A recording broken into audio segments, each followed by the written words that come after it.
Father was a great devotee of Hanuman. Maybe because of Hanuman, I think I was called here. And all through my childhood, the Taraka mantra, Hare Rama, Hare Krishna, Krishna Krishna, Hare Hare, Hare Rama, Rama Rama, Hare Hare. That's what my father used to sing when I was fallen sick. మా నాన్న ఎలాంటి వాడంటే మా నాయనమ్మ దీపారాధన వెలిగిస్తే దీపారాధనలో cigarette వెలిగించిన దేవుడు లేడు దెయ్యం లేదనే వ్యక్తిమత మా నాన్న. Father was a great devotee of Hanuman. Maybe because of Hanuman, I think I was called here. And all through my childhood, the Taraka mantra, Hare Rama, Hare Krishna, Krishna Krishna, Hare Hare, Hare Rama, Rama Rama, Hare Hare. That's what my father used to sing when I was fallen sick. మా నాన్న ఎలాంటి వాడంటే మా నాయనమ్మ దీపారాధన వెలిగిస్తే దీపారాధనలో cigarette వెలిగించిన దేవుడు లేడు దెయ్యం లేదనే వ్యక్తిమత మా నాన్న. రామ ఇంకెంతకంటే ఏం చెప్పాలి సార్? ఆ మాట తప్ప ఇంక నాకు నోట్లో మాట రావట్లేదు. ఇప్పుడు మేము కూడా అలా త్రివిక్రమలో రెండు జేబుల్లో చేతులు పెట్టుకుని వాళ్ళు నడుచుకుని వెళ్ళిపోవడం ఏంటి ఆ క్యారెక్టర్ నాకు అర్థం కాదు సార్. ఏమని చెప్పాలి సార్? ఈయన సనాతనవాదా? అదే చెప్తున్నాను చూడండి. సనాతనవాదులు అబద్ధాలు చెప్పొచ్చా? పోనీ పూటకో వేషం వేయచ్చా? పూటకో మాట మాట్లాడచ్చా? పోనీ కట్టుబడి ఉండు, మా తండ్రి అలాంటి వాడినైనా నేను సనాతన ధర్మాన్ని ఆచరించేవాడిని అని చెప్పండి. ఓకే, ఒక మాటలు మార్చే వ్యక్తి దైవభక్తి ఉన్నట్ట, సనాతన ధర్మాన్ని ఆచరించినట్ట, హిందూ సంస్కృతిని గౌరవించినట్ట, ఏంటి ఆయన క్యారెక్టర్ అర్థం కావట్లేదు. ఈ రెండింటికి చూడండి, వేరియేషన్ చూడండి. ఇందులో వేరియేషన్ కన్నా ఇఫ్ యూ కెన్ రీకలెక్ట్ అంటే నేను అనుకునేది ఏంటంటే ఆ రెండు కనిపిస్తున్నాయి కదా, కటింగ్లోనే తేడా అనుకున్నా, 4లోనే తేడా ఉంది. ఈయన చెప్పినట్టు 6వ క్లాస్లో ఆపరేషన్ అయిన తర్వాత వచ్చిన మాటలు మీరు ఒకటి గమనిస్తే నేను ఒక విషయం చెప్తాను సార్. ఇన్కన్సిస్టెన్సీకి కన్సిస్టెంట్గా జస్టిఫై చేస్తున్న ఏకైక వ్యక్తి ఎవడంటే పవన్ కళ్యాణ్. ఎందుకంటే ఆయన మాట్లాడింది ఆయనే మర్చిపోతాడు. మర్చిపోయి ఆయన చేసే గొప్పతనం ఏంటంటే మనం అందరం చూడండి, పిల్లి కళ్ళు మూసుకొని పాలు తాగుతుంటుంది, అదేమనుకుంటుంది అంటే నన్ను ఎవరు చూడట్లేదు అనుకుంటుంది. అలాంటిది ఈరోజు ఈ సమాజంలో ఉన్న అవేర్నెస్కి ఆయన ఇహపరాలు మర్చిపోయి వాళ్ళ అన్నగారు చిరంజీవి గారు ఇంటర్వ్యూలో కేటగారికల్గా చెప్పాడు, ఐ వోంట్ బిలీవ్ గాడ్ అని. నాగబాబు గారు ఇంటర్వ్యూలో కూడా ప్రస్తావించారు, ఐ వోంట్ బిలీవ్ గాడ్ అని. వాళ్ళకి దైవభక్తి లేదా? సో ఇవన్నీ చెగిరి వాళ్ళ అమ్మగారు నమ్ముతారు, వాళ్ళ అమ్మగారు ఒక్కలే నమ్ముతారు. ఆయన చాలా సందర్భాల్లో చెప్పుకున్నారు వాళ్ళ అమ్మగారు దైవభక్తి ఉంది, బట్ వాళ్ళ నాన్నగారికి సంబంధించిన అంశంలో వీళ్ళే అట్రిబ్యూట్ చేశారు. మా నాన్నగారు అది నేను ఇది అని చెప్పుకుంటే తప్పే ఉంది అంటే. ఇప్పుడు ఒక్కొక్కరు, ఇప్పుడు మా ఫ్యామిలీలో చాలా మంది కమ్యూనిస్ట్ భావజాలతో ఉన్న ఫ్యామిలీ ఉంది మాది. వాళ్ళు కమ్యూనిస్ట్ భావజాలలో ఉన్న వాళ్ళు కాదని మనం అందరూ వ్యవహార శైలినే మార్చేస్తే ఎట్లా పూర్తి కదా. ఇప్పుడు మనం ఎప్పుడైనా సరే అమ్మ పుట్టిన మేనమామ కెరకని సామెత ఉంటుంది. సో దానికి అర్థం కూడా తెలియట్లేదా ఆయనకి? లేదంటే ఇప్పుడు సాధారణంగా మనం కన్వర్టెడ్ క్రిస్టియన్స్ చూస్తాం, ఈయన అడాప్టెడ్ సనాతన ధర్మం కాబట్టి ఈ డైలాగులన్నీ బాగుంటాయి, జనాలకి జనరంజకంగా ఉంటుంది, నాకు యాక్సెప్టెన్స్ వస్తుంది అనుకుంటే కుదరదు. దానికి మనం ఒక మతాన్ని కానీ లేదా ఒక మార్గాన్ని కానీ మనం ఆచరించాలంటే దాని బేసిక్స్ మీద మనకు అవగాహన ఉండాలి. మనం బేసిక్స్ లేకుండా మనమే సర్వసంగ పరిత్యాగులు అన్నీ ఉపదేశిస్తాం, మనం అన్ని చేసేస్తాం అనుకుంటే మాయావతి దగ్గరికి, కమ్యూనిస్టుల దగ్గరికి అప్పుడు ఎట్లా పంపించారో పవన్ కళ్యాణ్ని ఒక వేషం వేసి, అప్పుడు చేగుబేరా అని ఈ వేషం వేసి ఎట్లా పంపించారో ఇప్పుడు కూడా సనాతని వేషం వేయించి బీజేపీ దగ్గరికి పంపించారు. బీజేపీ దగ్గరికి పంపించారా చంద్రబాబు నాయుడు గారు? అసలు ఏంటి ఈయన దగ్గర వేషాలు వేస్తున్నది ఎవరు? ఇన్ని రకాల వేషాలు, వేరియేషన్స్. ఇప్పుడు ఇంత వయసు వచ్చి ఇంత స్థాయి కలిగిన చంద్రబాబు గారు వేషాలు వేస్తే 2 నిమిషంలో దొరికిపోతారు. మీకు అర్థమవుతుందో లేదు? అవును. సో ఇప్పుడు ఇక్కడ ఏం దొరుకుతున్నారు సినిమా పరంగా, ఇక్కడ వచ్చి నటించి అంటున్నారు. ఆయన సినిమాల మీద అందుకే ఆయన ఫోకస్ చేయలేకపోతారు. ఈ యాక్షన్కి అలవాటు పడిపోయాడు. ఓకే, ఇదేం చాలా కుషిమత్తగా ఉంది, కష్టమే ఉండదు. ఒక స్క్రిప్ట్ ఇస్తారు చంద్రబాబు, తన శాఖ మీదైనా పట్టు సాధించారు. సనాతన ధర్మాన్ని పక్కన పెడదాం సార్, ఆయనేమి మనకి ఈ రోజు వచ్చి నేర్పించేది లేదు, ఆయనే ఆదర్శప్రాయుడేం కాదు, ఆయనే మార్గదర్శి కాదు, ఆయన చెప్తే ఆయన అడుగుజాడల్లో నడవాల్సిన అవసరం నాలాంటి హిందూ సంస్కృతిని, హిందూ మతాన్ని ఆచరించేవాడికి అసలు అవసరం లేదు, ఎవరికి అవసరం లేదు. ఆయన పక్కన పెడదాం, ఆయన డిప్యూటీ సీఎం కదా, డిప్యూటీ సీఎంగా లేకపోతే ఒక మంత్రిగా తన విధులైనా సక్రమంగా నిర్వర్తిస్తున్నారా? ఈ వేషాలు, ఈ దొంగ వేషాలు పక్కన పెడదాం.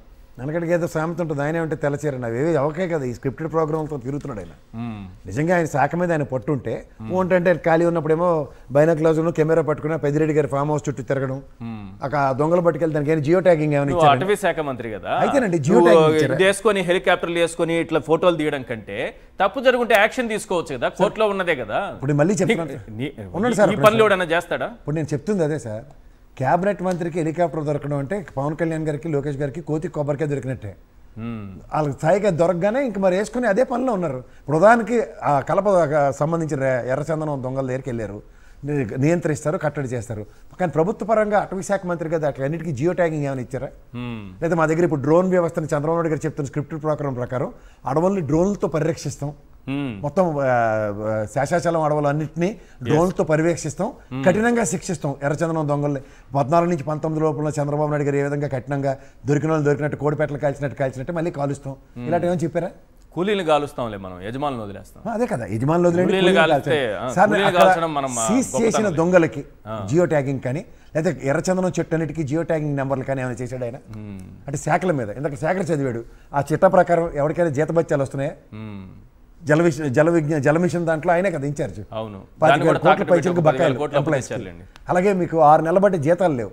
సో ఇలాంటివన్నీ మీరు ఏ విషయంలో చూసుకున్నా సరే it's a measurable failure of this thing. ఏమనంటే నేను చారిటీ చేస్తాను జేబులోంచి ఒక 5 కోట్లు తీసుకొచ్చి కౌలు రైతులకు ఇస్తారంట. పార్టీ విధి విధానాలు అయితే కూటమిలో ఫస్ట్ కండిషన్ కింద కౌలు రైతులకు ఈ విధంగా న్యాయం చేయండి అని కనీసం ఒక ఆర్గ్యుమెంట్ అయినా ఇచ్చేసారా? ఇందాక నేను మా అన్న చెప్పినట్టు రామారావు గారి విగ్రహానికి దండేస్తే ఈయన కుర్చీకి దండం పెట్టి కూర్చుంటున్నారు ఇద్దరు. రైట్, శేఖర్ రెడ్డి గారు కన్క్లూడ్ చేయండి. సార్ ఇంతకు ముందు కట్ అయిపోయింది ఏమనుకోండి సార్, ఆయన శాఖలన్నింటిలో ఫెయిల్ సార్. తెరా చూస్తే ఇన్స్టాగ్రామ్ లో నిబ్బారీలు చేసుకున్నట్టుగా తిరుగుతా ఉంటాడు సార్. ఒక్క నిమిషం సార్, లాస్ట్ లో అంతవరకు ఓకే సార్. సార్ మరి సార్ ఆయన పక్క శాఖ అన్నా బాగుంది అంటే ఆయన అనుంగ మిత్రుడు సార్ పక్కనే ఉంటాడు సార్ ఎప్పుడు. ఎవరు సార్? నాదెండ్ల మనోహర్ గారు, ఆయన శాఖ కూడా ఫెయిలే సార్. రెచ్చిపోతుంది sir ration mafia. Andhrajyothi, Eenadu పేపర్లు అయితే ఇన్నున్నాయి సార్ కటింగ్లు. రెచ్చిపోతున్న రేషన్ మాఫియా, రేషన్ దందా ఆపేదుందా? రేషన్ దందా 1.5 కోటి sir. Guntur via Kakinada ration mafia ఆపిన మహిళా వీఆర్ఓపై దాడి, 3 నెలలుగా అందని రేషన్. ఇలా ఆయన పక్క శాఖ కూడా, ఆయనకు అనుంగ మిత్రుడి శాఖ కూడా అట్టర్ బ్లాప్ సార్. అయినా సరే వీళ్ళకి ఏం అక్కర్లేదు సార్, కేవలం మతాన్ని రచ్చబడి. నేను సార్ మీ ద్వారా, సాక్షి టీవీ ద్వారా పవన్ కళ్యాణ్ గారిని నేను నేరుగా అడుగుతున్నాను సార్, మీ తండ్రి భక్తు నాస్తికుడు అని చెప్పి మీరే చెప్పారు. దీపారాధనలో సిగరెట్ వెలిగించుకున్నవాడు ఆస్తికుడు అవుతాడా, నాస్తికుడు అవుతాడా? మీరే చెప్పింది. మీరే చెకోవీర ఆదర్శం అన్నారు, మీరే భగత్ సింగ్ ఆదర్శం అన్నారు, మీరే ఆఖరికి రాముడి విగ్రహాలని ఊర్లో తొలగించాలి అని చెప్పేసి మాట్లాడినటువంటి పెరియార్ నాకు ఆదర్శం అన్నారు సార్ ఆయన. అవును, హిందూ ధర్మాన్ని తీవ్రంగా వ్యతిరేకించి సనాతన ధర్మాన్ని తీవ్రంగా వ్యతిరేకించిన పెరియార్ నాకు ఆదర్శం అని 2019 ఎన్నికలకు ముందు ఎవరు మాట్లాడారు?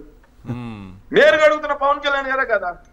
మరి ఆ రోజుల వరకు భక్తు నాస్తికుడైనటువంటి మీరు బ్యాప్టిజం తీసుకున్నాను అని చెప్పి మీరే మాట్లాడారు. అవును, మరి క్రైస్తవుడైనటువంటి మీరు ఈ రోజు సనాతనవాదిగా ఎలా మారారు? మీరు పుట్టుకతో సనాతనవాది అని చెప్పి మీరు చెప్పట్లా. కొద్ది రోజులు నాస్తికుడిని అని చెప్తున్నారు. పెరియార్ పరమ నాస్తికుడైన పెరియార్ భక్తుడిని అని చెబుతున్నారు. కొద్ది రోజులు బ్యాప్టిజం తీసుకున్నా అంటున్నారు. ఇప్పుడేమో భక్తు సనాతనుని అంటున్నారు మీరు. మరి సనాతనుడిగా మీరు మారడానికి ఎవరు మీకు ప్రేరణ? మీకు వారాహి మంత్రాన్ని ఉపదేశించింది ఎవరు? మీకు దీక్షించినటువంటి గురువు గారు ఎవరు? ఒకవేళ మీరు నిజంగా, నేను ఛాలెంజ్ చేస్తున్నాను సార్, మీరు నిజంగా వారాహి దీక్ష చేసే వ్యక్తి అయితే అందే అందిన నమః రుందే రుందిన నమః మంత్రం మీరు చెప్పగలరా? అవునా? వారాహి మూల మంత్రం అది. నేను చెప్తా, నేను హిందూ కాదు అంటారు, వైఎస్ఆర్సీపీలో ఉండేవాళ్ళు హిందువులు కాదు అంటున్నారు కదా. అందే అందిన నమః రుందే రుందిన నమః ముందే ఉందిన నమః జంబే జమిన నమః మోహే మోహే నమః స్తంభే స్తంభే నమః సర్వదుష్ట ప్రదుష్టానాం సర్వేషాం సర్వవాక్ చక్షుర్ ముఖచ్చి స్తంభనం కురుకురు ఆ ఇంట్లో ఉంటా హట్ట హట్ట అమ్మస్వై ఫట్ స్వాహ. ఇది కంటస్థ పెట్టి రేపు చెప్పగలరండి. రేపు చెప్పానండి, రేపు చెప్తారు. ఇది రికార్డ్ చేసి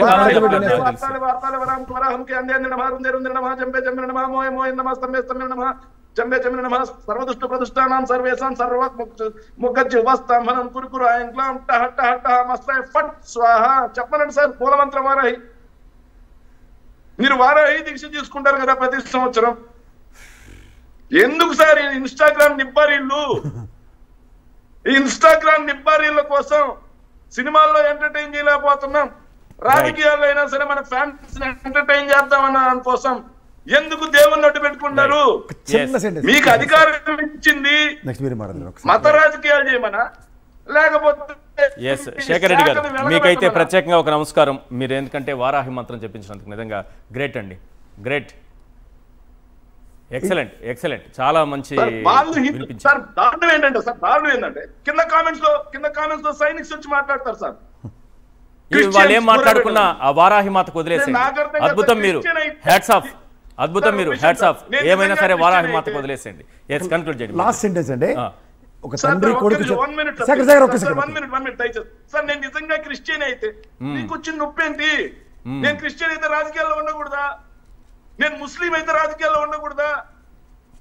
భారత రాజ్యాంగం ఆదేశిక సూత్రాలు నాకు ఇచ్చింది ఏంటి? భావప్రకటన స్వేచ్ఛ ఉందా లేదా? నాకు క్రిస్టియన్ అయినా సరే మాట్లాడొచ్చు రాజ్యాంగం లోబడి, రైట్. ముస్లిం అయినా మాట్లాడొచ్చు, క్రిస్టియన్ ఏదైతే హిందూ అయినా మాట్లాడొచ్చు, రైట్ రైట్. మరి మీరు అంబేద్కర్ గారు రాసినటువంటి రాజ్యాంగాన్ని వైలేట్ చేస్తూ ఈ రోజు మతాల ప్రాతిపదికన సమాజాన్ని ఎందుకు విడగొడతా ఉన్నారు మీరు? సమాజంలో ఒక చిచ్చు పెట్టే కుట్ర జరుగుతుంది. Right right. విచ్ఛిన్నానికి కుట్ర జరుగుతుంది సార్, చాలా జాగ్రత్తగా ఉండాలి. విచ్ఛిన్నం ఇప్పుడు కాదు సార్, రాజశేఖర రెడ్డి గారి రాయంలో ఎస్వీబీసీ ఛానల్ పెట్టినప్పుడే ఈయన అసెంబ్లీ వేదికగా చంద్రబాబు గారు మాట్లాడింది ఒకసారి జ్ఞాపకం తెచ్చుకుంటే, మాకు ఆల్రెడీ ఈనాడు, టీవీ5, ఏబిఎన్ లాంటి ఛానల్ ఉంటుండగా కొత్తగా దేవుడికి ఛానల్ ఎందుకని అడిగిన వ్యక్తి భజన చేస్తున్నప్పుడు మళ్ళీ వెంకటేశ్వర స్వామి భజన ఎందుకు, వేరే ఛానల్ ఎందుకు? ఎవరికి కమిట్మెంట్ ఉందో దేవుడి మీద, ఆనాటి తండ్రి అయిన రాజశేఖర రెడ్డి గారికి, కొడుకైన జగన్మోహన్ రెడ్డి గారికి తప్ప ఇంక చర్చ ఉందేమో ఒకసారి చెప్పుకోమని సార్. ఇప్పుడు ఆండవర్ సోల్రా అరుణాచలం చైరా అనేటువంటి ఒక డైలాగ్ ఉంది సార్. ఆ విధంగా ఇప్పుడు చంద్రబాబు నాయుడు గారు చెప్తాడు, పవన్ కళ్యాణ్ గారు చేస్తారు. ఏంటంటే ఇప్పుడు తిరుపతికి వెళ్ళాడు సార్. తిరుపతికి వెళ్ళేసి అక్కడ ఏం చెప్తున్నానంటే, శ్రీవారికి కాలికి గాయం తగిలింది, దాంట్లోంచి రక్తం వచ్చింది, రక్తం వల్ల ఎర్రచంద్రం చెట్లు మొలిచాయని చెప్పి అనేది ఒక సూత్రాన్ని రిలీజ్ చేశాడు. ఆ తర్వాత పోయి పెద్దిరెడ్డి భూములపైకి వెళ్ళాడు సార్. అక్కడి నుంచి ఒక వీడియో తీశాడు. యాక్చువల్గా పెద్దిరెడ్డి ఉండేటువంటి రామచంద్రారెడ్డి గారి భూములు అన్నీ కూడా అవి ఆక్రమణ అనుకునేటువంటి దూరంలో మాట్లాడాడు ఫస్ట్.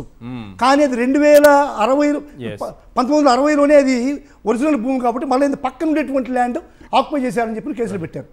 ఆ తర్వాత వచ్చి ఏం చేశాడు సార్, ఇప్పుడు శంకరం గుప్తంకి పోయేసి ఈ యొక్క పచ్చదనం వల్ల, కోనసీమ పచ్చదనం వల్ల ఈ రాష్ట్రం విడిపోయింది అనేటువంటి కొత్త సూత్రాన్ని కనిపెట్టి దాన్ని తెలంగాణ వాళ్ళ దిష్టి అని చెప్పి మళ్ళీ 2 రాష్ట్రాల మధ్య చుచ్చు పెట్టాడు.